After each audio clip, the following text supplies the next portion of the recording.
একটা প্রশ্ন দিয়ে শুরু করি। আপনি যদি জানতে পারেন আপনার প্ল্যাজেন্টটা ঠিক নিচে আছে, তাহলে কি আপনার মাথায় প্রথমেই এই চিন্তা আসে না, আমার বেবির কি কিছু হবে না তো? অনেক মা রাতে ঘুমোতে পারেন না, দিনে দিনে গুগল সার্চ করেন low lying placenta danger for baby. কিন্তু আশ্চর্যের বিষয় কি জানেন, ভয় পাওয়ার চেয়েও ভুল তত্ত্ব বেশি ক্ষতিকর। আজকের এই ভিডিওতে আমি আপনাকে বলবো প্লাজেন্টা লো মানে ঠিক কতটা বিপদ, কোন লক্ষণ দেখলে সত্যিই সতর্ক হতে হবে, আর সবচেয়ে গুরুত্বপূর্ণ, লেবার শুরু হওয়ার আগেই সেই সিক্রেট সাইন যেটা অনেক মা মিস করে দেন। ভিডিওর শেষ অংশটা মিস করবেন না, কারণ ওখানেই আছে এমন একটা তথ্য যেটা আপনার ডেলিভারির সিদ্ধান্ত বদলে দিতে পারে। চা হাতে বসে পড়ুন, কারণ আজকের ভিডিওটা স্কিপ করার মতো না কিন্তু। তাহলে আসি প্রথম পয়েন্টে, প্লাজেন্টা লো মানে আসলে কি। চলুন আগে একদম সহজ ভাষায় বলি, প্লাজেন্টা আসলে কি।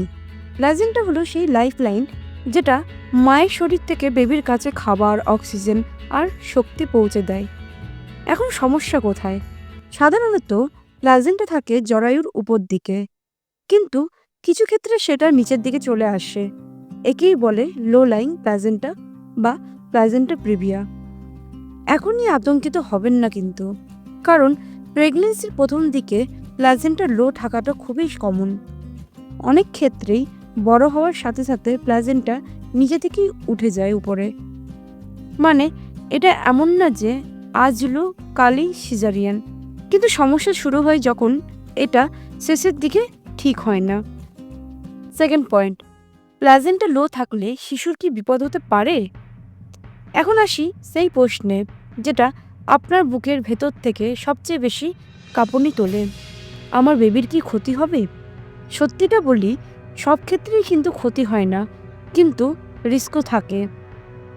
সম্ভাব্য ঝুঁকিগুলি হলো যেমন হঠাৎ রক্তপাত, প্রিম্যাচিওর লেবার, বেবির অক্সিজেন সাপ্লাই কমে যাওয়া এবং নর্মাল ডেলিভারির সমস্যা। এখন ভয়ের অংশটা বললাম, কিন্তু এখানেই শেষ না।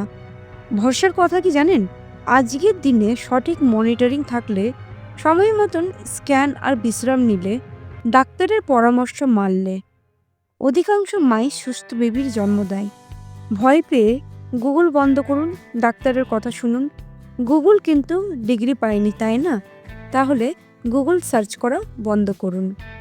থার্ড পয়েন্ট, কোন লক্ষণ দেখলে একদম দেরি করবেন না। এই অংশটা খুব মন দিয়ে শুনুন, কারণ এটা আপনার জন্য লাইফ সেভিং হতে পারে। যদি প্লাজেন্টা লো থাকে আর আপনি যদি এই লক্ষণগুলো দেখেন, যেমন ব্যথা ছাড়াই হঠাৎ রক্তপাত, বারবার পেটে চাপ লাগা, হালকা কাজেও মাথা ঘোরা, বেবির নড়াচড়া কমে যাওয়া, তাহলে দয়া করে অপেক্ষা করবেন না। কাল দেখাবো, আজ একটু বিশ্রাম নিলেই ঠিক হবে, এই বাক্যগুলো এখানেই কিন্তু বিপজ্জনক। সাথে সাথে ডাক্তারের কাছে যান। একটা সিদ্ধান্ত আজ নেওয়া হলে একটা জীবন নিরাপদ থাকতে পারে। ফোর্থ পয়েন্ট, প্লাজেন্টা লো থাকলে কি করবেন? এখন আসি সমাধানে, কারণ ভয় দেখিয়ে থামানো আমার কাজ নয়। আপনি যেটা করতে পারেন, যেমন ভারী কাজ করা বন্ধ, বারবার ঝুঁকে কাজ করা নয়, ডাক্তারের অনুমতি ছাড়া ভ্রমণ নয়, রেগুলার আল্ট্রাসাউন্ড, প্রয়োজন হলে সম্পূর্ণ বেড রেস্ট। আর একটা কথা, যেটি হলো ডায়েট। রক্ত স্বল্পতা এড়াতে সবুজ শাক, ফল, পর্যাপ্ত জল, ডাক্তারের দেওয়া আয়রন ট্যাবলেটস। না, এই সময়ে আন্টির পরামর্শ ডায়েট নয়, ডাক্তারই হলো কিন্তু ফাইনাল।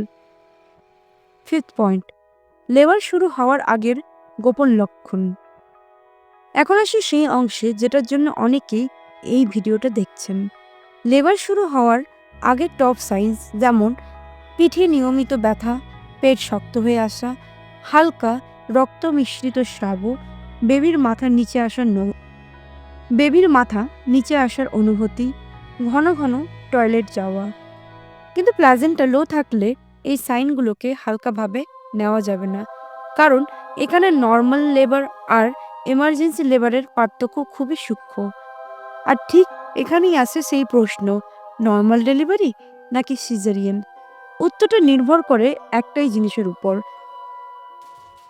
প্লাজেন্টটা শেষ মুহূর্তে কোথায় আছে।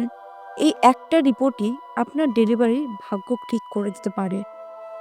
পরের ভিডিওতে আমি বিস্তারিত বলবো কোন অবস্থায় নর্মাল ডেলিভারি সম্ভব আর কখন সি সেকশন সবচেয়ে নিরাপদ সিদ্ধান্ত। এই ভিডিওটা যদি আপনার একটুও কাজে আসে, একজন প্রেগনেন্ট মায়ের সাথে শেয়ার করুন, কারণ জ্ঞান ভাগ করলে ভয় কমে, জীবন বাঁচে।